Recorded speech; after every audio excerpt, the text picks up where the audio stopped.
Hello, ladies and gentlemen, and welcome back to more of the BTS series, Europe. We have Kaipi versus Elements Pro Gaming. This is going to be our last match of the day. We had 3 two-game series for you to start things out with all the group stage action that's going to be happening here. And, well, Elements take game number 1. It's been a day of some interesting matches, a couple of upsets here and there, and they don't seem to be stopping, Blaze. No, not at all. Elements Pro Gaming, at least in a lot of people's eyes, were the underdogs going into that one, despite their high and more performance and their well-known players. But we do see that now Kaipi are going to try to just tone things down a little bit. They don't want to go for any cheesy drow strats or anything of that nature. They just want to play some good Dota. Like we were talking about in the previous game, that was probably our most one-sided of the 5 so far today. So while the other ones were very back and forth, went the distance now, I'm curious what will happen in this one here, if we can just have a draw, which would be a bit of a wash for the beginning of this group here, or if we're going to be having something as conclusive as a 2-0 for Elements. But they seemed very comfortable on the Mirana here for Gogi, so they're going to go back to that one, and they're actually going to be able to pick up the Void here. So most likely just going to see some offlane action from Mitch. It's not going to be the Bash Brothers that we saw last time around, but, you know, picking up a Void at this stage, it allows you to build your fight really well and make sure that you know what kind of control you have, you know what kind of damage dealers you need, good long range, AoE punishers, those kinds of things. But it also allows you to pick up things like Anti-Mage, Ursa, whatever suits you to deal with him in lane as well. So, end of the day, Kaipi going to be going for what we saw last time. Since the Oracle is banned out, Darkseer will be picked up this time on Kaipi's side. Yep, so, who knows, maybe Elements will just take a page out of Kaipi's book, go for the Disruptor themselves, or how much they value in making sure they can shut down this Darkseer in his laning phase. We've seen teams go for, as mentioned, the Darkseer. I've seen support Naga work pretty well, but any way they can kind of prevent this Darkseer from being able to move in and out and get some easy XP when necessary. And it also just kind of sets the stage that Kaipi are going to be playing a kind of a game where they could be building a lot behind this team fight, so we'll have to see. And with Darkseer always comes what? Like great high ground defense. So you have a strong fortitude, a strong defensive line to be able to stall things out a bit if you do want to favor going in for some sort of heavy-hitting farmers. We'll have to see what they would decide. Elements, though, speaking of heavy-hitting farmers, one of the best people to pair in tandem with the Shadow Demon. They get rid of that Morphling. Other notable options still include, you know, like the Luna, like the Terrorblade. We'll see if these are going to be options for Kaipi or not. Yeah. I don't think you necessarily have to go for illusion play here. Shadow Demon is still a great hero by himself and just an all-around department. He's going to be able to make it so that whoever is in the one position for Elements, in this case it should be Swift Ending, and if they need to deal with a Lifesteal or whoever, with Demonic Purge they are capable. Between the Demonic Purge and the Darkseer Surge, they're able to really reposition really well and make sure that those hard right-clickers aren't able to stay focused on one target at a time. So I actually think that Elements might even consider going into a ranged hero here. We have seen a few that work pretty well with the Faceless Void. Obviously, we've seen plenty of other ones like Juggernaut and whatever, but it's so much easier to execute. Just going for a Chronosphere with like a Mirana and a ranged carry. Clinks, dude. Yeah, exactly. Just going in, and then you don't have to worry about the Demonic Purge either. So yeah, I think it could be pretty solid. For right now, we're going to see the Morphling and the Luna banned out, and now the Terrorblade as well, meaning that Shadow Demon, yeah, he's not going to really worry too much about his disruption. Yeah, who's my bro now? All my normal bros are gone. I'm going to be stuck with something. Wait for the Phantom Lancer Naga to come out. Oh my gosh. Ooh, the schedule's already gone to shit, man. Yeah, let's just go for it. Like, let's just be here till tomorrow, I guess.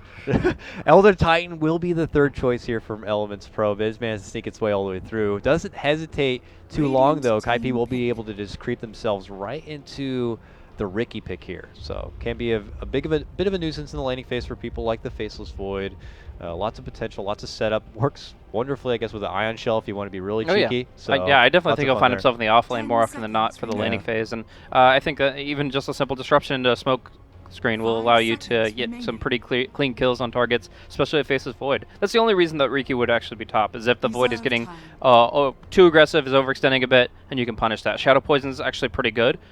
Yeah, he's caught in a bad position, he time walks some damage off, and he still has 4 stacks of poison on him, and you finish him off. So, yeah, I actually respect Kaipi's draft quite a bit in that, but they did let through the Elder Titan, which combos up so well with the Void. If it wasn't the ET, I expect the Disruptor that you mentioned would have been a great pickup to really cement the advantage coming out from this Void in terms of his Chronosphere initiation. But ET's here.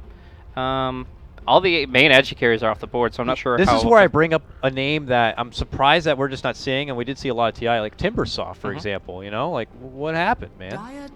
We're back to Jug again. He'd been pretty much a staple all day today for a lot of these teams. This comes after the Lion, but yeah, you know, it's like some of those heroes, you wonder if the teams are like not cool anymore. I'm not really thinking about him right now, or what, because I don't feel like there's been a serious balance adjustment to the there was hero. like a minor nerf, but I feel nerf? like he's still like, yeah, his reactive armor isn't the most absurd passive in the game, but he's still a really good hero and very effective against strength heroes in particular. And maybe that's it. It's just we're seeing a lot more intelligence than Agi, a little bit less strength, so the Timbersaw doesn't get to burn people down as quickly as he used to. But no matter the case, it seems like it's going to be one of those. It could be safe lane Juggernaut for sure. Yeah. If you have to look for 3 heroes to kill off Faceless Void, I think these 3 are actually pretty solid at it. Shadow Demon, Riki, Jug. You combo it up. Disruption, Smokescreen.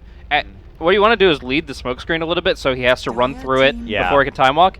And if the worst case scenario is he runs back further into harm's way just to get a time walk sooner, he's still going to be in Blade Fury range for a very long time. So I think it's a pretty solid way to make this work, and I think the Void will probably have to go into the jungle, or I mean, if not immediately, then in a little while. Yeah, if he's not going to the jungle, he's like, guys, I'm going to need some sentry wards, I'm going to need all this, I'm going to need to make sure I don't get caught with my pants down here in this top lane, so...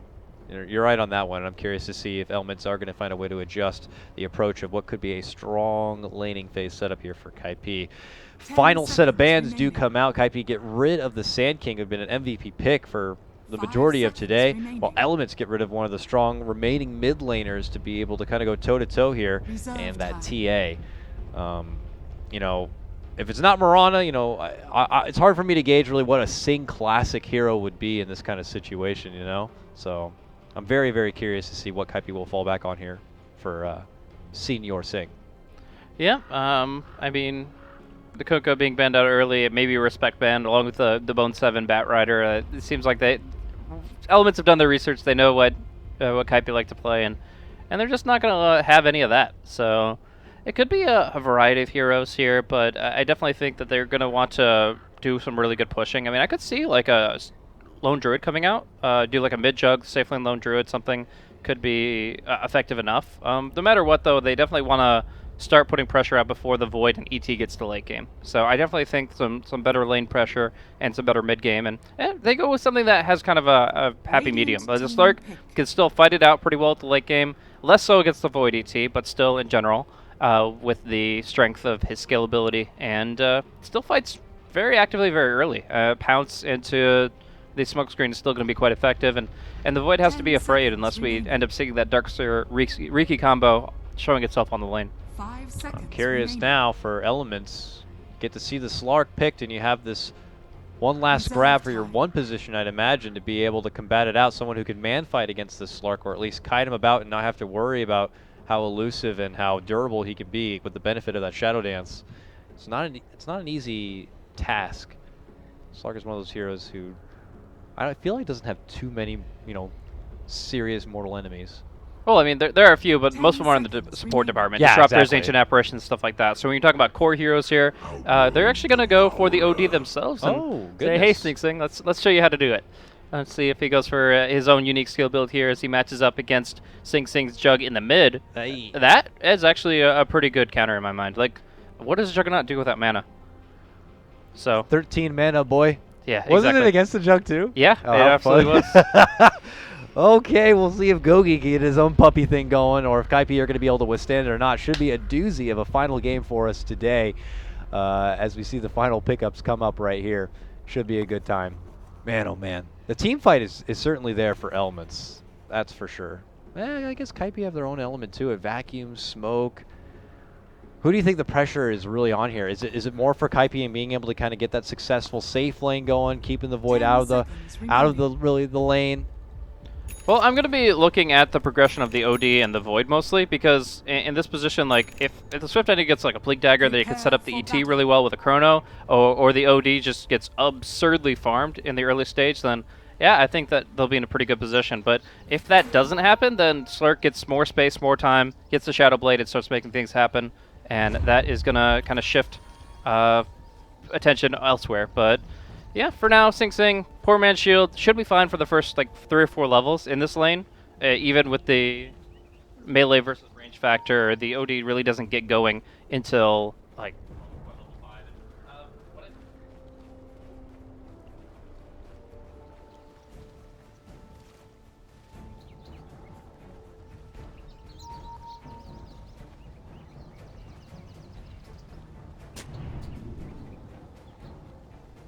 30 seconds to battle.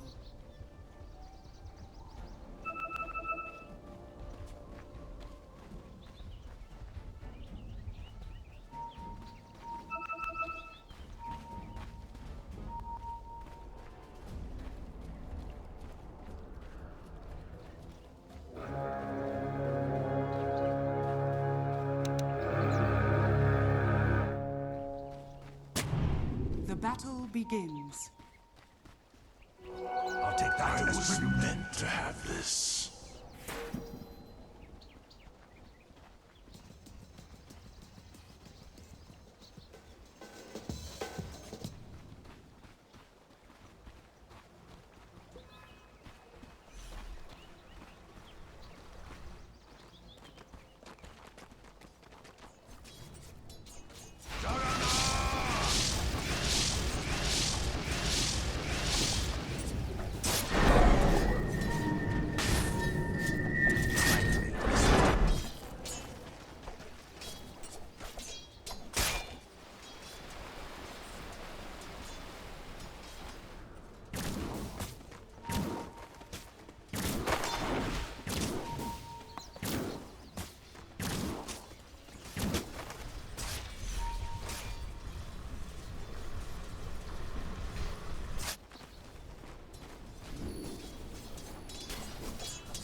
Dire's top tower is under attack. We die.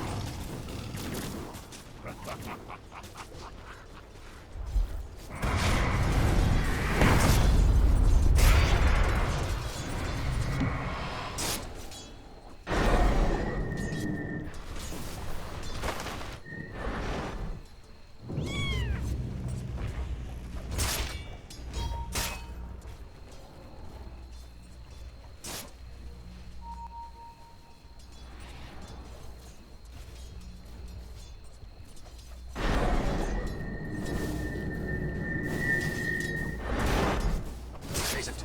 You'll lose.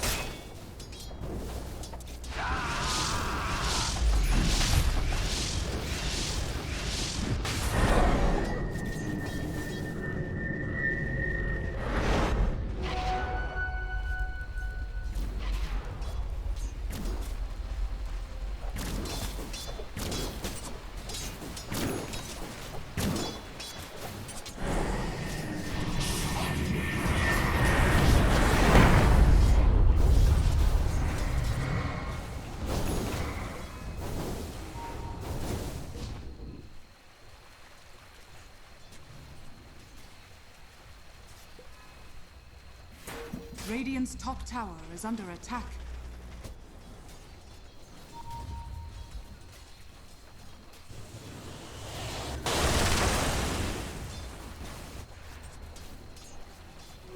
Death's bounty.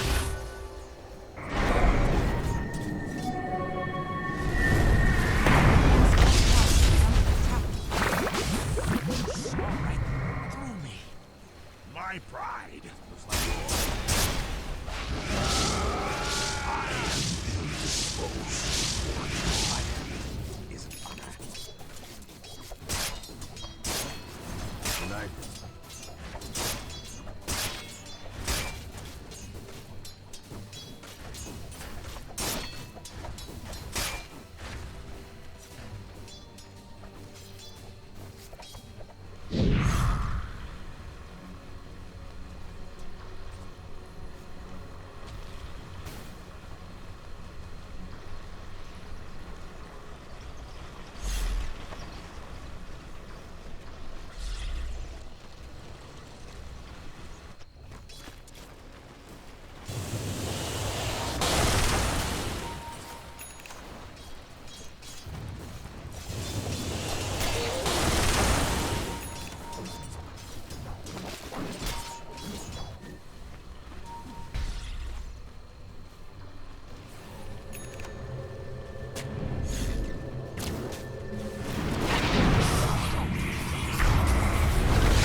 Seeing stars.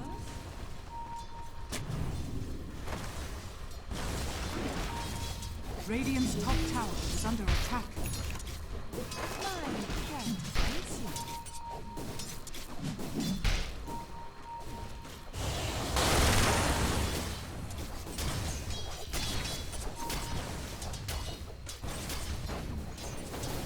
Radiant's top tower is under attack. Perfect. Trespasser. Radiant structures are fortified.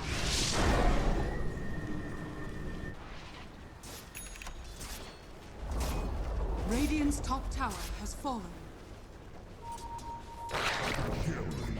I'm dead. You had no place here.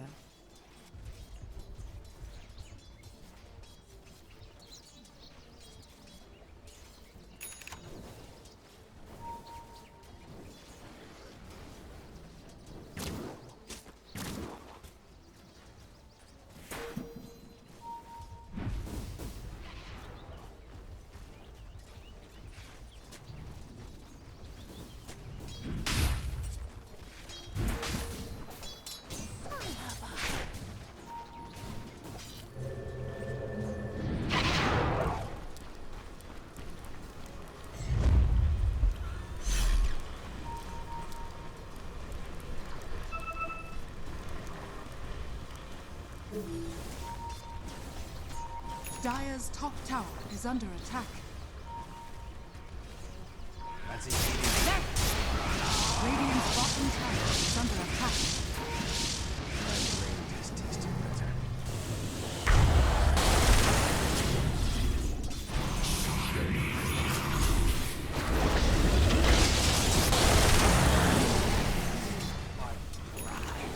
Dire's middle tower is under attack. Radiant's bottom tower is under attack. Radiant structures are fortified.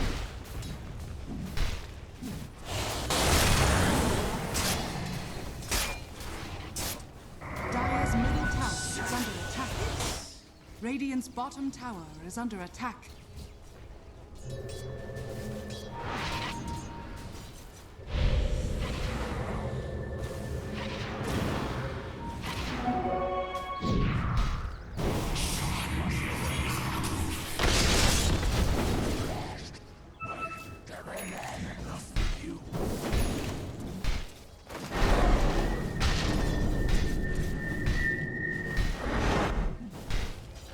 Radiant's middle tower is under attack.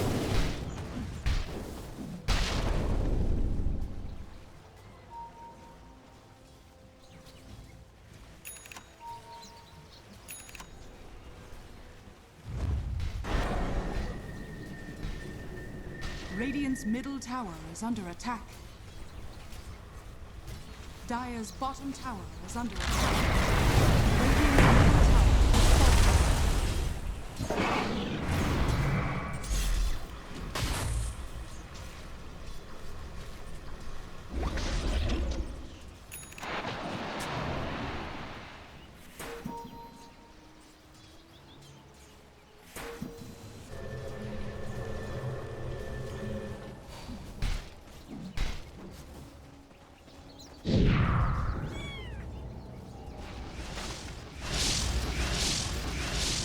Radiant's bottom tower is under attack. Radiant structures are fortified. Radiant's bottom tower has fallen.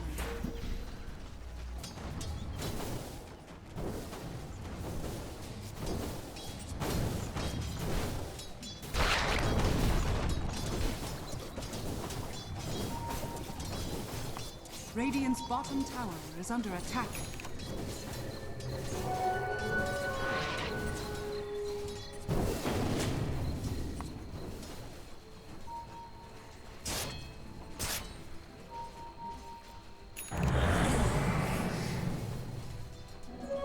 Regeneration!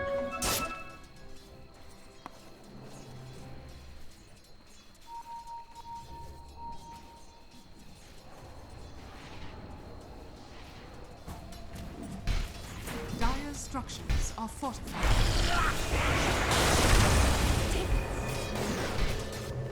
Dire's tower is under attack.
Dire's middle tower is under attack.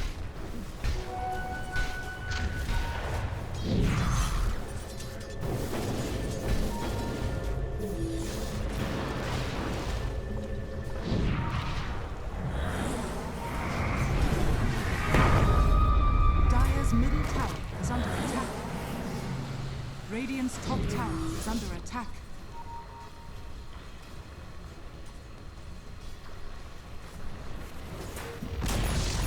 Dire's middle tower has fallen.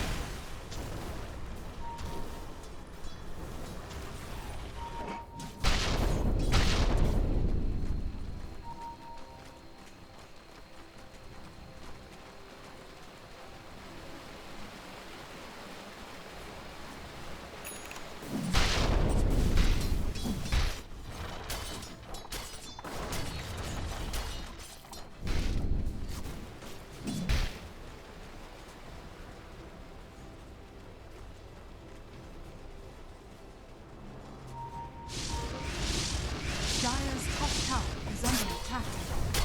Dire's structures are fortified.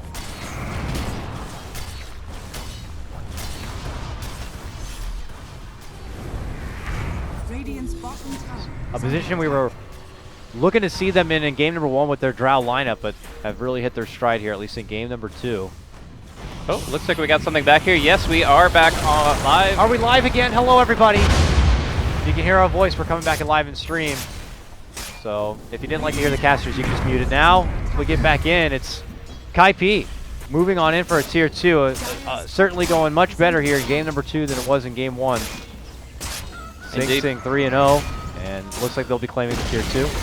Yeah, so I really do feel like one of the best things that Elements could get is just kind of these free towers. The top tier 1 and the mid tier 1 not getting denied means that they are going to be able to bring the gold swing back a little bit, but Kaipi have been, generally speaking, executing in a superior fashion. I mean, Bone 7 has been able to move really well with his Shadow Blade, and they've been able to play around the Chronospheres and such pretty nicely. But let's see where the next fight takes us, because as it is right now, it's slightly in favor of Kaipi, but not by too much. I mean, while there is more farm in the hands of more scalable heroes on the side of Kaipi, you just need one really good Chrono and comboed up with the Elder Titan, and you should be able to make something happen.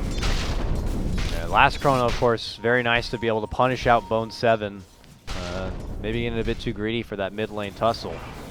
And I couldn't agree with you more. Kaipi overall winning the economy game and having the farm pace, but Elements having a lineup you can't count out. The synergy is there. And one unfortunate misplay could allow Elements to come right back into this game. Wouldn't be the most far-fetched thing we've seen today already. So as they swift on through, they will reclaim their jungle right back. And we do have Roche up all the meanwhile here, so we'll have to see who it's going to be in whose best interest. But in the meantime, Elements know they have one more tier 1 tower at least to take down here in the bottom lane, and they'll make their move for it.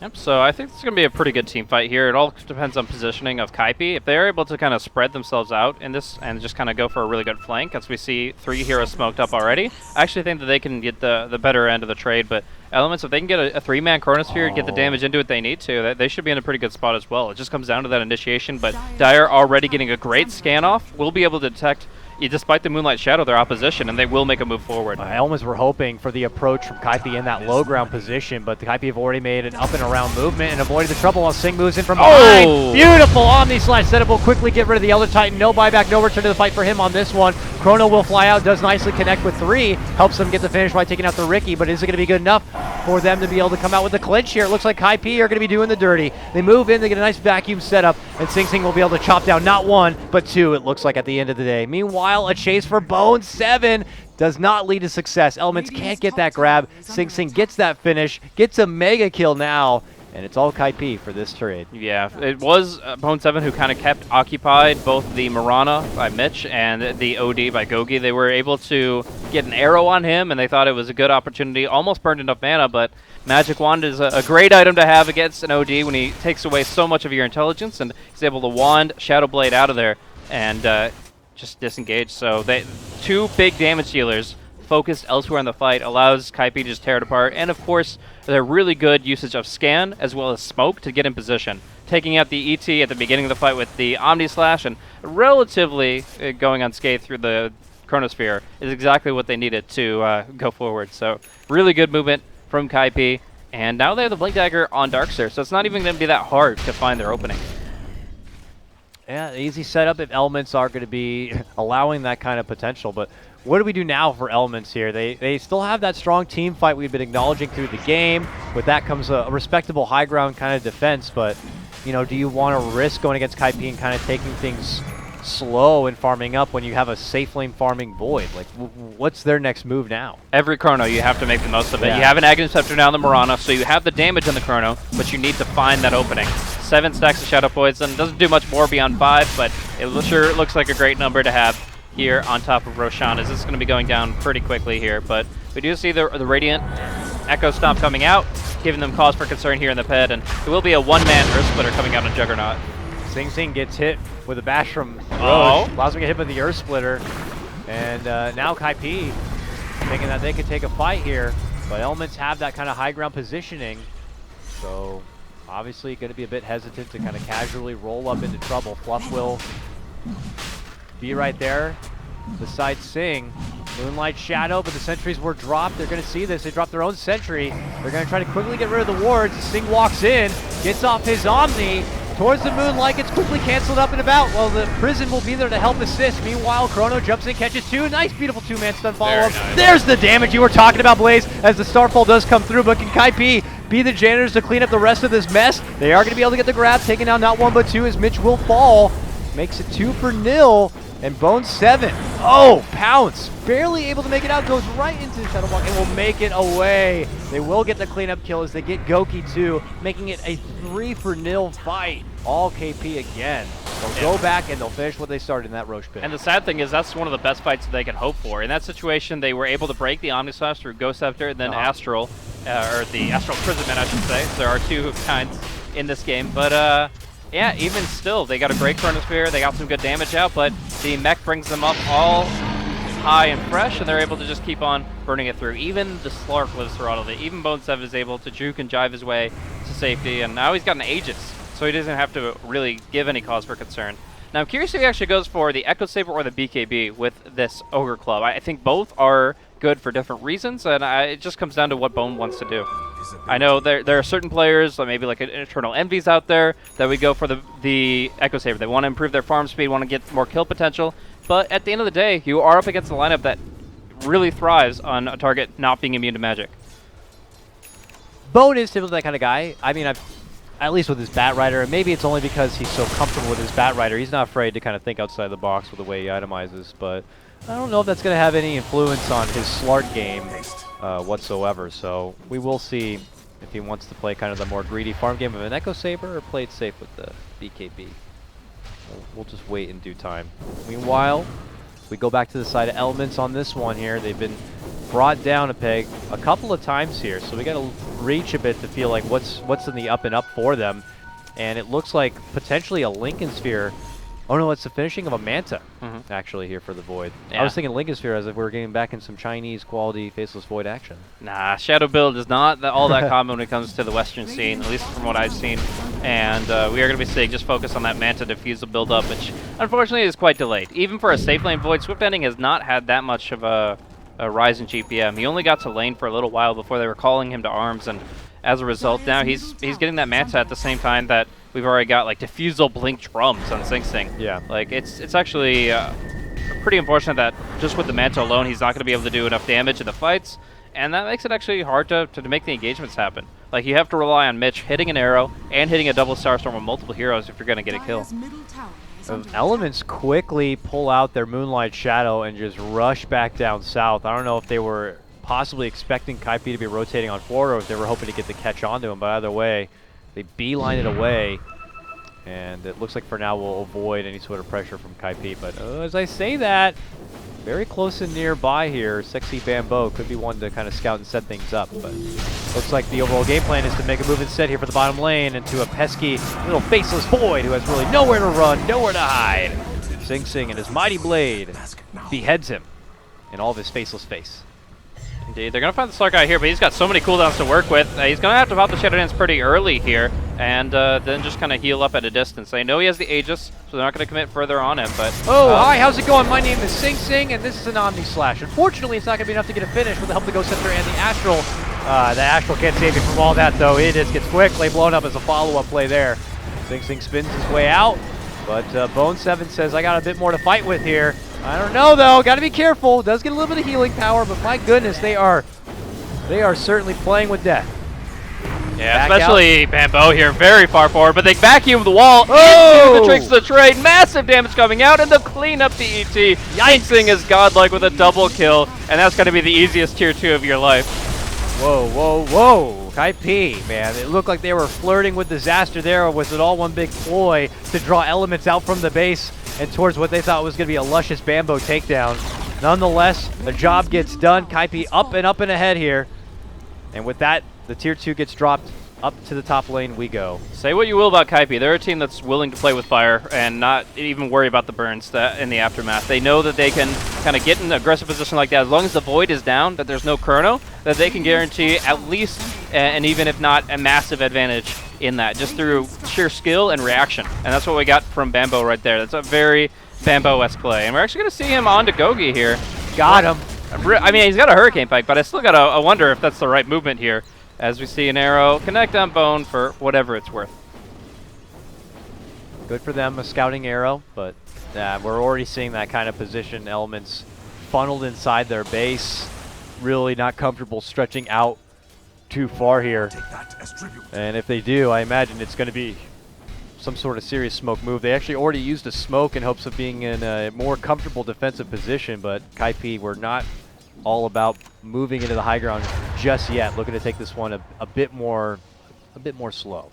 Yeah, it's a really tough position now because like we see this massive farm coming out from Kaipi. We see the BKB was the item pickup for Bone 7. He has yet to use it as well. We have a Diffuse Blade out on Bambo. That's a huge power spike for Oriki. Suddenly being able to dish out a lot of damage in the tricks of the trade because of the agility, because of the backstab of Cloak and Dagger. And, of course, you've got the utility of multiple purges on your team. Juggernaut, Slark, and Shadow Demon able to purge their opposition. And while there aren't really that many buffs to take down, it's just able to lock them in a bad spot, especially in the smoke screen. And that Diffusal already going to work here as they try to get a grab on from the line, both between Sing and Bambo. They get the job done. Quick slashes come out.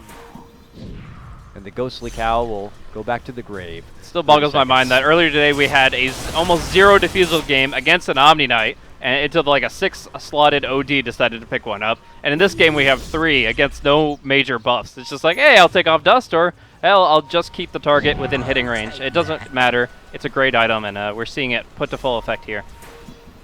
Let's see if Swift Ending gets his own piece of Diffusal pie as Bambo is on the prowl. And I'm sure he will notice. As he deterred away from his Manta. Now gets caught up in the smoke screen. Silence. Oh, no! If Chrono. you have one spell to cast, man, you don't cast Chrono. You cast a spell that resets your health pool. Like, what is that? I think that was like, he's hoping for a desperate photo finish Chrono, and then he somehow lives and just TP's away. Just timeout, guys. Just timeout. Take a chill pill. I don't know. I feel like there's a little bit of tilt. Not going about through just making a Swift Ending. moment of silence for himself. He wanted a moment of no time. Yep. At Just all. no. Stop. That's a way to question mark pause without even doing so. But 90 seconds, no Chronosphere here for like, any sort of defense. That's such a big misplay. I gotta say, just comparing the game of Swift Ending on the Lifestealer to him on the Void here, I gotta say he's gotta be on tilt or something. Like, he has had such a rough patch these past couple of fights, and now using his Chrono like that, throwing it away almost, there's almost no way to hold the high ground. Arrow for Bohm, he quickly packs it off. They try to get some poking damage here for Sing, but that's when Kaipi make their move. They jump in, that's the vacuum pullback. They're going to quickly burst down the Elder Titan, and they're hoping to go for the finish here if possible.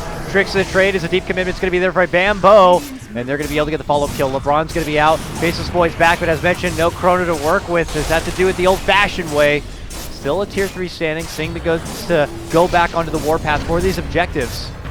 Both between him and Bone, it looks like they will be able to get these Raxes exposed. Now Sing makes his own jump, Diffusal for Gogi. And then he heads right back into the Rax play here. Both support still on the sidelines. Arrow connection for Sing. Starfall, but another vacuum pullback. Packs there, pounce in, Swift Ending out. 57 seconds, no buyback at all. Kaipi, a Rax potentially to come. But man, drop now. OD Ultimate's flying out from Elements here. Is it going to be enough to hold? If they can't get this, they can't get this game, I feel like.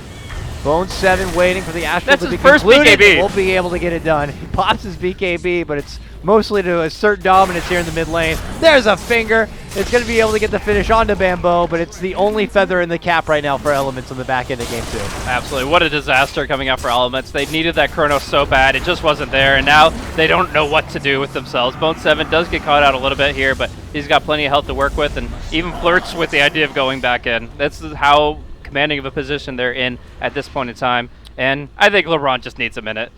Okay. They need a moment for team speak apparently, but I need a moment to figure out what the hell actually happened. That was crazy, but the hill can't get any steeper now if you're Elements at this point. A huge opening right now for Kaipi. I'd almost say insurmountable at this, with the racks being taken down, a net worth of 15K plus. Look at all the extra fun doodads and trinkets that are going to be coming the way of most of Kaipi here. You got Bone7 sitting on about 3K. Even Little Fluff is going to be able to get closer to finishing out what looks like his own Glimmer Cape. And now just holding a Shadow Amulet, but nonetheless, on the up and up, if Kaipi are in hopes of kind of walking away from this series with at least a 1-1 split, it's looking pretty good. Absolutely. I mean, we had a draw earlier today, and as we said, then it is rather inclusive for the group as a whole, what this implies. But if Kaipi went 0-2, it would be much more detrimental than anything else, having to fight, essentially get 2-0s in the rest of their games. That's a tall order when Elements were one of the lower seeded teams. But as we see here, Kaipi are on the brink of bringing back 1-1, which is a perfectly compatible position when it comes down to this group and trying to advance forward in the tournament. Still have a couple of days of group stage action here. We're only going to be seeing the top one team from each group move on into the single elimination playoff bracket, but plenty of days of group stage ahead of us before we get there. And Elements, well, unfortunately taking a hard shot at that point, kind of having to scrap together what they can to be able to withstand the power that is Kaipi at this point. Kaipi, though, could be taking things a bit safe, it looks like. Stalling things out. Roche is up. It's pinged out now. They can move in, get the extra life before they try to close things out. We'll have to see if Elements are going to be brave or if they're going to just play it safe and wait back for the ultimate defense. Yeah, and we can tell that like the physical damage isn't going to fit the bill for Elements anymore. Like, yeah, they have natural order, but they're up against like Guardian Greaves, Assault Karas. These heroes are going to be able to survive. Bambo goes down. Take him out fast. Now the arrow flies, and Kaipi are not going to be about Oh, swift ending. I feel bad for him at this point. That is more to Sing Sing, absolutely. Quick reaction does get him out and away from trouble. And with the help of that blink, he is able to avoid the chrono. And Kaipi will reposition and now reevaluate how much potential they would have in any sort of skirmish by this pit without having to worry about the chrono. Things look pretty nice for them. Let's see what setup they can have. Yeah, great reactions there, but now will they have the ability to get back into this pit? It's going to be, I believe, on 33 on this Darkseer. He needs to find the exact opening for the at least a 3-man vacuum in my mind. And if he can salvage that, then I think they can actually fully contest this pit. I mean, there is no chrono. There might be a gem, but there's a vacuum onto the high ground. Right up they go, and then right down they fall. Not looking to stay up there too long, but here comes Sing, looking to clean up the rest of the scraps as he gets a full Omni on forward. Swift ending is going to be taken out. That's 2 already down. They will get Sing Sing. Great turnaround play. Gogi assists in the damage department. They make it 2. A double kill for him. And suddenly, Kaipi don't know how they feel about the situation. Bone7 looks to brash on in. They're looking to get the burst potential for Mitch, but Mitch is able to leap down and away. Fluff and company will have to back out, eating just a bit too much damage. Elements. Ooh, Bone takes a shot, and Radiant's middle tower is under will be attack. fine. Elements not about this Roche life right now. Yeah, at least not for the moment. You're going to look to go on Fluff. The Glimmer Cape. The Glimmer gets the disruption off. Bambo could be there if necessary, but looks like Fluff will be fine. Yeah, it's all about vision at this point in time, and the biggest thing is that the Faceless Void, when he went down there, he had a Gem of True Sight. Bone7 kind of might have noticed this when his Shadow Dance wasn't working when it should have been, and what ends up happening is with the Void going down, now Bambo gets to run around with LeBron's Gem. So it's much harder to keep an eye on the Shadowblade Slark or the Riki, and obviously even much harder than that to get wards up consistently across the map. Now Bone7 walks in, he's got himself 11 Essence Shift, 33 Agility, and he's going to be going right here into the pit. They got Chrono again, and we'll have to see if this time they'll be able to kind of get the setup they were hoping for. Kaipi being a little too elusive on the last go-around. This time they are going to be able to get the finish on the Roche in good time. But Elements, they want to fight. They move in. They get the ulti off. It's going to be all for little Darkseer. Probably not the most high-priced target, but you know, we'll take him out of the game. It's something. It's something. Dire's top tower It's is the under attack. right now the Chronosphere is a short enough cooldown that is still a good play in the sense that unless Darkseer wants to buy back, they're not going to exploit it. They're not going to be pushing on barracks here within the next 100 seconds. Yeah. But all the same, Bambo's still trailing right behind a target with a gem. He knows they don't have detection, so he's free to do whatever the hell he wants. Elements, though, hoping to take advantage of any sort of window of opportunity. Move right in. And they're going to plant down some wards. This is all under vision, which Milan sees now, but just as he spots out the ward, Sing Sing spots him out, jumps in, and kills him. Just as fast as the support staff are just trying to at least get their bearings back in some sort of offensive position. Sing is there to strike him down. One cool thing that Bambo could actually do in this position is just grab himself a Quelling Blade or a Tango, set of Tangos. Usually Quelling Blade's better, but essentially because you have a gem, and because using items doesn't reveal you from Invis, and you know that they bought a gem so they can't pick one up, all you have to do is make sure you have charges of Diffusal to purge off dust, and then just whenever you see a sentry, just kill it. And because your Diffusal and Quelling Blade are items, you can actually stay Invis for the entire duration of the fight, and just keep on using Smokescreen over and over. I want to see if that's something Bambo wants to do. It's Bambo after all, so maybe he's like, I'd rather use my diffusals for action. We'll have to see. He's already looking for a scouting potential here. Jump in, time dilation will catch Fluff. And Fluff will be the sacrifice here by Kaipi. Quick and easy picks. Gogi picks up another here. So we've been seeing a couple of trades. Favorite Elements here, Blaze. Oh my goodness, it doesn't seem to stop. Bone 7. All right, got to be careful here, guys. I mean, what kind of reality of a situation are we looking at that Elements pulls this game back now? I mean, it still seems like it's definitely on the up and up for Kaipi, but I don't know, a couple of misplays here and there. Odie's stringing together some kills. It really comes down to the Slark. Right now, the Slark still has an 8-second BKB, still has the ability to get right on his single target, and I don't know, these Chronos just haven't been on point the way they need to be. So, yes, Void, ET will always be able to hold a high ground in a pinch because of their abilities, but if those abilities don't connect the way they need to, then there's almost no stopping this Slark. Like, you have to hit everything perfectly. You have to get arrows, you have to get Chronos, you have to obliterate the Slark before he's able to get the Shadow Dance off, and of course with an Aegis, that's even harder. The one thing that Elements can thank their lucky stars for is that Kaipi didn't draft a high ground siege, in the sense that they only have like a Manta style to hit the barracks with. They don't have like a Dragon Lance range carry. So they have to actually commit to the base, and committing on these steps in this choke point is exactly what ET and Void want. Let's see here, already down to Rax. Will Elements be able to pull out all the stops to be able to hold this bottom lane against Kaipi, who do have a bit of a weaker sieging team? It's going to take a lot of effort and execution on their part to be able to kind of get the openings to close this game out. You see it right there. Bone 7 forcing to commit himself inside the base, just get some shots in. He barely maybe got an auto attack in, and he lost nearly half of his life. Still has that Aegis, of course, so has the life to spare, but not going to be able to do a whole lot of base damage with that Aegis if it continues like this. So we'll have to see. Elements still playing in a very safe far position, hoping for that big wombo kind of a setup, but if it's a miss, it could be game ending. Yep, right now we got the arrow onto 33, but the Void's not there. He's got to TP back as soon as possible. Still not TPing. Okay. They'll get him down. They pop all they can. And the Void's still pushing top. He has a TP scroll, but he just wants to put as much pressure out there. He took the free tier 2 while the war of attrition waged, and they're actually able to break him before like anything happens. That's actually quite incredible. Like, I assume that as soon as any spells started flying, that the Void would be TPing back immediately. Like, you got to be quick on the trigger with that, but they realized they had the damage output to just do it outright. Okay, and they'll also make sure they quickly take out Bambo.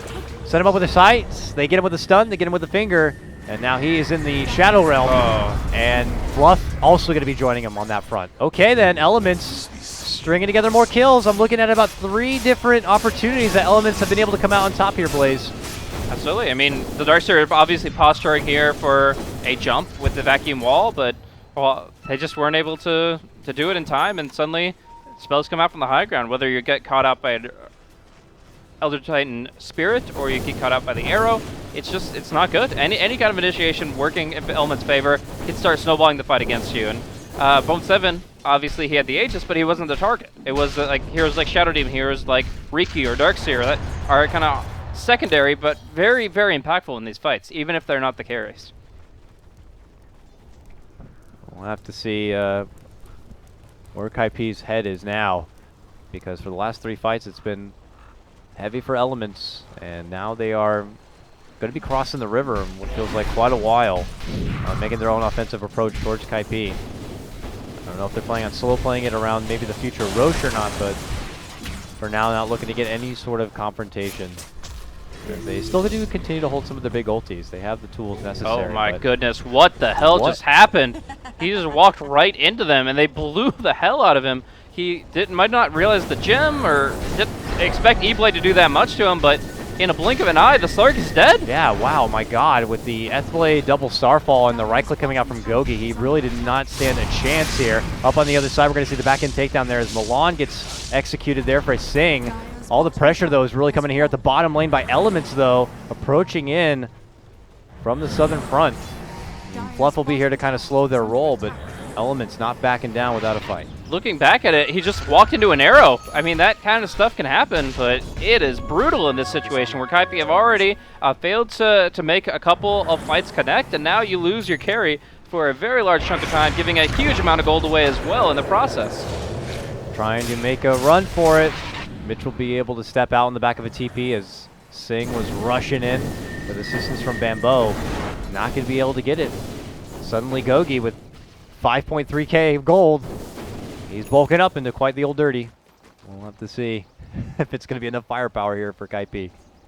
This is going to be harder and harder. I mean, this E-Blade, it's something that Mirana can just keep on using and spamming out. And unless you have like a quick Hex or something, the Mirana can always just go for the jump in, jump out with the Blink Dagger and the Leap. And the Riki has to be like absolutely perfect in his skill usage in order to prevent that. I mean, maybe you can get a disruption off, but I think Fluff and Stuff's reaction in that situation is mostly going to be just to get the Glimmer Cape out. So it's a rough time to be had by all when Elements are on the prowl. And right now, I mean, Kaipi have the map, but Elements, they clearly have the heroes to make the fight happen. And, you know, when you're Kaipi in this kind of situation and you were feeling so confident, you were up and away here at one point, what felt like nearly a 20k net worth advantage, and then you lose a couple of fights, you have to can't help but wonder where the morale is really going to be with this team, and they're going to be able to kind of move on past it, because Elements can almost say quite the opposite here. Confidence building up for them as they continue to kind of string together these nice fights and continuing to kind of move as a unit. We have a Sheepstick now put together for Gogi. My goodness. Now they do have a Lotus Orb on the Darkseer, so they do have ways of dealing with this, but whether it's a Riki or Juggernaut throwing out a quick Diffusal Blade or a Lotus Orb, you're going to have to be quick on your fingers to try to deal with this. I mean, yeah, they've got Force Staff, Lotus, Diffusals, even the Glimmer Cape in some situations can be beneficial, but at the end of the day, if Gogi's able to isolate a target, there's no saving them. And Bambo is just always flirting with danger here. Top lane, it's no different. This time, though, he did pay the price. He was lurking around, trying to casually poke at Elements a bit, and then when he felt they pulled back, he shows himself, and that's when they strike. Cannot sleep on Elements, not at all now. Flirting with danger indeed, but sometimes she bites back, man, and she bites hard. This is not good. Being able to just move out across the map the way Elements want to makes things very difficult, but Kaipi go for the smoke play. They just want one quick kill, and they can turn it into multiple. Oh, Milan crosses paths with them quickly and goes down just as fast. Elements looking for their own retort here. The wall being committed kind of stops them in their tracks here, and that will be the end of it. No Chrono or anything committed at the point, but they spotted Bone, and they're going to be dropping down the Chrono, Gogi on the outside, dishing out the right clicks plus the finger. Slark's going to be going down. He's out. 80 seconds, no buyback. Roche is going to be coming up soon. Kaipi need to leave and evacuate the area, and Elements could end up sweeping in and taking it for themselves. Is the comeback happening? My God. Middle tower is under It attack. seems to be the case here. That gem just doing so much work, finding out Bone 7 again, and it's being very, very difficult for him to maneuver on the map at this point in time. I mean, most people at this point would just say, you need to just farm up and play a very defensive game. I feel like the game that Kaipi have been playing for the first 30 minutes of the game is no longer viable. Yes, they have a Rax advantage. They can take that to the bank, but now they can't keep playing like that because it's very possible that one quick hex or one quick chrono kills you and puts you in a really bad shape. And part of that is just because they have level 20 heroes, and those death timers are long. So they need to really focus on the fact that they stay together as a team, they farm together with somebody backing them up at all times, and they just don't let Elements have any ground, as they have taken over and over again over the past 10 to 15 minutes. Now we see Elements casually moving into the pit. We got a net worth game cut right in half. Stacked down below the 10k net worth advantage of where Kaipi was. Now with an Aegis, things change even more, and they're not done yet. They're even going to spot out Fluff, quickly hex him down. That mobility, that jump, the spunk that Elements have been showing. Now, I think this was more of a calculated risk from Fluff, because this is kind of what I used to call it fluff and stuff warding, where essentially you either smoke or you just make a YOLO play into the enemy jungle, trying to get some wood wards up. The reason I think it's bad here is just because Swift Ending is going to be farming his own jungle anyways pretty often, and he's just going to find them in the circulation with the gem. So if the gem wasn't so prevalent, maybe it's the right play, but here he just feeds his life away and gets nothing out of it. In fact, And the courier is going to be going down too. It didn't have anything on it, but it just happened to be crossing right in front of where Swift Ending was, and he didn't want to let it go. so Bambo, no way back home, at least for the moment. I don't think they know that, but he'll be able to make his way back over to the side chop and hopefully pick up that TP. And Elements, after taking down this tier 2 in the mid lane, do not look to be stopping right there. In the wait out, this mid lane creep spawn, they'll quickly take it out, and it's time for them to go right back into high ground. In a game where it was Kaipi who had taken down that mid lane set of racks what feels like a day ago, suddenly it's Elements now looking to do some base damage themselves. Yep, Kaipi though going to be doing a little split push play. Unfortunately, with two heroes that can't do almost anything against buildings. There's a reason that Darkseer's attack animation is a palm slap, because that's about what you're going to get up on that top lane. But they will TP in Sing Sing with BOTs, and they're going to try to force some response back from Elements. This isn't to actually break the base, it's merely to force Elements to choose between offense and defense, and in this case they know that they're much better on defense. Yeah. Does kind of extend the life here for KP a bit, certainly in that mid lane. Good heads up for Sing to kind of pull them off, but you'll have to head right back into grinding a farm. In that top lane, and Elements will have to look again for a different approach, or to reset things on where they once were back in this mid lane again. But with the initiative and with that Aegis, there's without certainty that I imagine Elements are going to be trying to find their way to make use out of it. Or do you think it's in their interest that maybe with this Aegis they just stall out and survive, if anything?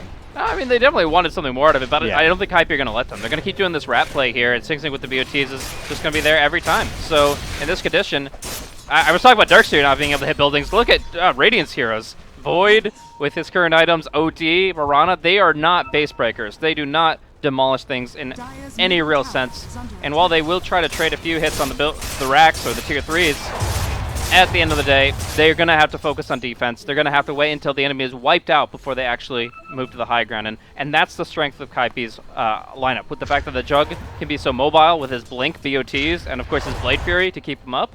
It just makes it so that unless you're like smoking over here, you're not going to find the fight you want. Top lane here.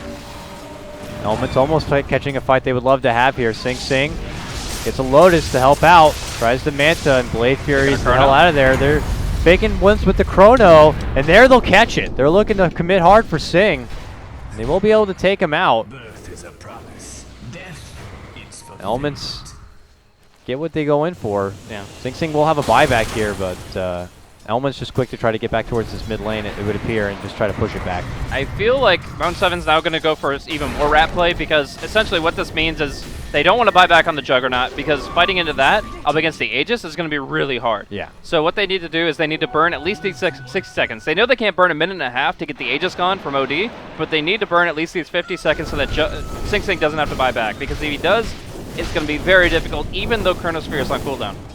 So you see the rat again down bottom. These two very capable of TPing back home, at least in 20 seconds for 33. And they have no intention of fighting until Sing Sing's back up. One, because they don't want to buy back. Two, because Darkseer just can't TP right now. And three, because that tier 3 is already gone. Ooh, Disruption will avoid the arrow. But Fluff knows that he is in for doom, so he'll get off everything he can onto the Mirana. as they do quickly respond back towards that Oh, bottom lane. Hex Push. in Meanwhile, mid lane, yeah, they get the jump for Bone. They Hex, they finger. He's got this down in, but they drop the hammer right on his head, and they will be able to finish him off. Nicely done from KotLGuy as he secures a double. Now looking to move on in. Tricks the trade from Bambo in the back lines. Lion eats a lot of the damage, barely alive. Will end up being taken down. Bambo, it will cost him his life. Mitch dominating on this Mirana, and Elements go right back into work inside this mid lane. Tier 3 goes down, and a buyback is going to be forced from Bambo. Rax in jeopardy here. Kaipi, a team that was up almost nearly of a 20K net worth advantage, could be losing it altogether. Bambo loses his second life. It's a dieback for him. 80 seconds on the sidelines. The Rax go down. As far as base damage goes, we're even here, Blaze, and we're not done yet. Elements head towards the top lane next. Oh, no, they don't. They go for the mid lane, Blaze. They're going for the jugular. Tier 4 is inbound right now. What can Kaipi do to stop him? It's almost nothing. I mean, at this point, the Slark has no buyback for another 25. He can't respawn, and it's the Darkseer and the Juggernaut against the world here. Fluff is back, but it just doesn't seem to matter. They've got the Chrono back, and they're going to be able to bring down the Darkseer in the process. Lotus is back on Mirana, but he doesn't seem to care. Darkseer will go down, and so too, I believe, the Dire Ancient will fall.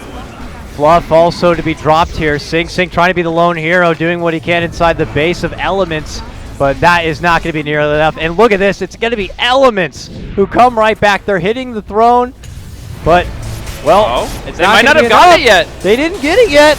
Jump in from Sing on his fight back. He heals up from the base and moves on in with a big Omni. Not able to get the finish there. Will make the move for KotLGuy, and they will get that grab. Kaipi surviving. This is actually quite awkward here because they weren't able to finish the job. They leave the throne with about 1,200, 1,300 HP, and then the Slurk gets back into it. The Juggernaut, who had been pushing down bottom and actually was able to take out all but the fraction of the remainder on melee Rax's health on the Radiant side.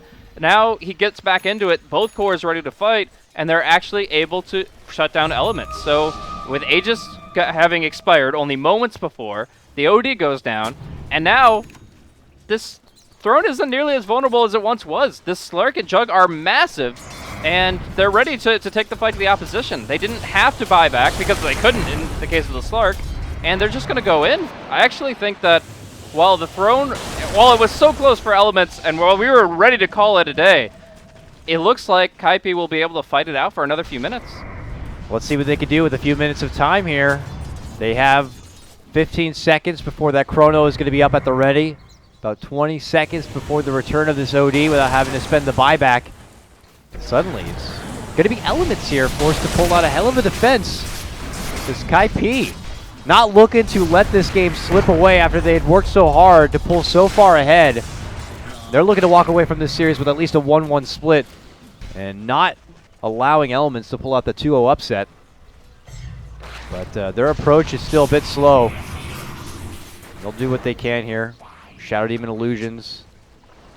Sending in the Jug. I don't think Kaipi are comfortable in this one to go into a sieging position anymore. They know Chrono's back. They know that all 5 of Elements are positioned here on the bottom lane. The only way that they can actually break the base is by smoking through mid. If they smoke wrap through mid, there's a chance that they can catch Elements off guard and catch out the Void before it Chronos. But the Void does have a Butterfly, does have a lot of ways to fight it out, and I think that that would be an even greater risk than anything Bambo has done this game. So as it stands, they'll reset.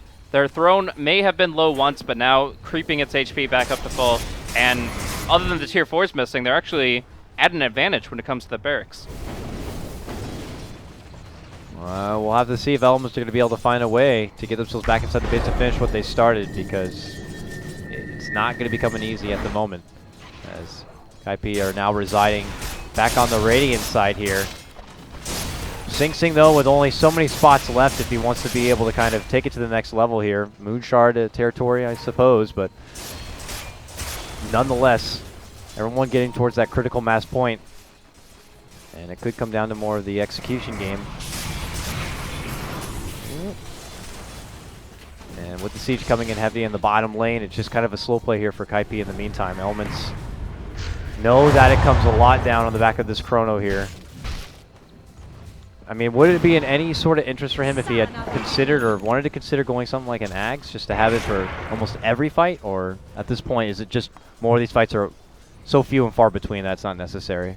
I feel like there's a world where that actually could pay off. It could be a game-winning decision, but at the same time, I feel like they're so reliant on him to just go for this full right-click build that I would not blame him at all just to continue to go that path. Yeah. He's got the Blink Dagger. As long as he keeps that, he's still the initiator and the counter-initiator they need. The Aghanims is just solidifies him a little bit further into that role. Ags with pressure. Occasionally seen Clutch to just kind of get the most out of these Chronos at the back end of the game, but as mentioned, we'll have to see if the value for Swift Ending is more in the damage department or in more of the setup department here. I mean, you do have OD kind of hanging over your shoulder, who does continue to kind of be a powerhouse. After completing that sheep, still holds about 3,500 gold to work with here, but now they smoke and they go. First movement we've been seeing for quite a while from either team here. And it looks like they're going to head all the way south. Not too many approaching here, though. We got Sing Sing and Fluff nearby. See what kind of lead-in they decide to go for. Ooh, might be bad timing for them. They just did a disruption, but look at they happen to blink back and away here. Fluff obviously not going to be able to make it out. Can he get the Chrono? Oh, Yes, he gets can. it. He gets the range. He gets close enough so that they can get Sing, but do they have enough? Yes, they do. My goodness, they get on in there. They get the help of the Earth Splitter, and Gogi shows up. Sing goes down. Sing is out 90 seconds without a buyback here, He does Blaze. have buyback in 15 seconds. Yeah, I was going to say, it's got to be close. 15 gold. He'll have it. He will be able to pick that one up, but in the meantime, Bone 7 already popping Shadow Dance in a weird position. He, again, wants to try to keep the elements away from the Dire Base, away from the Ancient, and so he's going to do so by putting pressure out on the top lane and TPing back as he needs to. But he doesn't actually have a TP now that I look at it, and that means that he's just going to have to book it as fast as he may be with that Shadow Dance. Elements inside the base already, though. Or not the base, inside the Roche Pit already. Start work there. Bambo is nearby. Anyone have a sentry on hand? No. He's going to walk right in there, and they're just not going to be the wiser. Oh, but someone's got a gem. Suddenly showing on up, the Faceless Boyd springs into action. He's got the vision necessary for Bambo, but the vacuum play is going to be there as a response.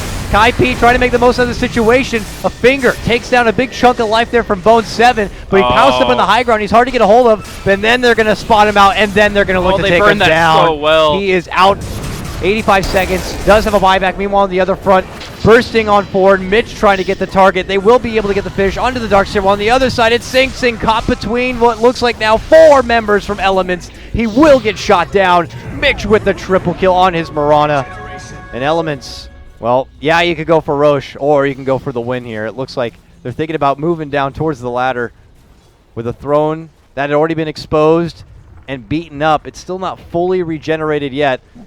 Man, Gogi played that so damn well. I mean, the BKB was burned out perfectly from the Slark. Like, he only had a 7-second BKB, so half of that he was sitting next to an OD that asked to present himself, and he's like, okay, as soon as it comes out, I'll kill him, I'll kill him, I'll kill him. And then he just blinks away. And so he's just caught on a cliff all by himself, unable to do anything throughout his entire BKB, and they just re-engage on him. The Swift Ending jumps up top, and they bash him down. And then the same thing happens with the Juggernaut. He gets his Omni Slash pouncing on illusions, not doing enough, and now they're out at Sing Sing for the final fight of the game.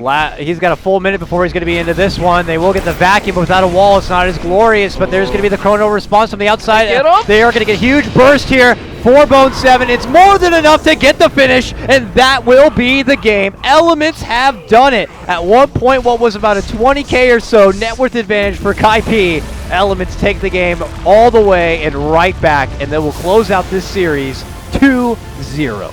Absolutely incredible. Elements really showing up to play in full force here. I mean, obviously game 1 was much more about not only momentum, but utilizing their aggressive heroes to really just dominate the map early and punish a greedier, or I wouldn't say greedier, but more vulnerable picks, and really closing distance. This game was much more about patience and using their initiation, counter-initiation effectively. There were like 2 Chronos in a row where it hit either 0 targets, just straight up 0 targets, and it was very ineffective, but Swift Ending got his act together, had a positive mental attitude that brought them back for the win here, and now you got to be a little bit worried for Kaipi. They are 0-2 up against Elements Pro Gaming, and still have to go up against Power Rangers as well as Advenom in the groups here. Oh boy, that's a group. They have to 2-0 one of those for sure to guarantee even tiebreakers, and in this position, it's much more likely that they're going to have to 2-0 both. It's really tough. Elements didn't seem like the strongest card to play here in Group B, but they are the ones to 2-0 Kaipi, and they are the ones heads held high moving through to day 2. It's just day number 1, man, and it's been already a splendid 2-game series, and we got lots more action coming your way tomorrow. In fact, tomorrow is when we're going to start having 2 simultaneous streams because of all the games that are going to be happening. We'll be back here for BTS 1. I believe we'll be leading out the day with Annie, who is going to be casting that first matchup of... Oh, what was the switch over? Oh, yeah, Fantastic 5 versus Virtus Pro, and then they're going to get a follow-up of Power Rangers versus Elements. Over on BTS 1, we'll have Virtus Pro versus Pro Dota. We'll be seeing more of Broodmothers. We'll be seeing some of Alternate tomorrow, Flipside, and Yellow Submarine. A lot of crazy teams that I'm very excited to see as we begin to muscle on forward through the rest of the BTS Europe series. Should be a great time. I'm KotLGuy.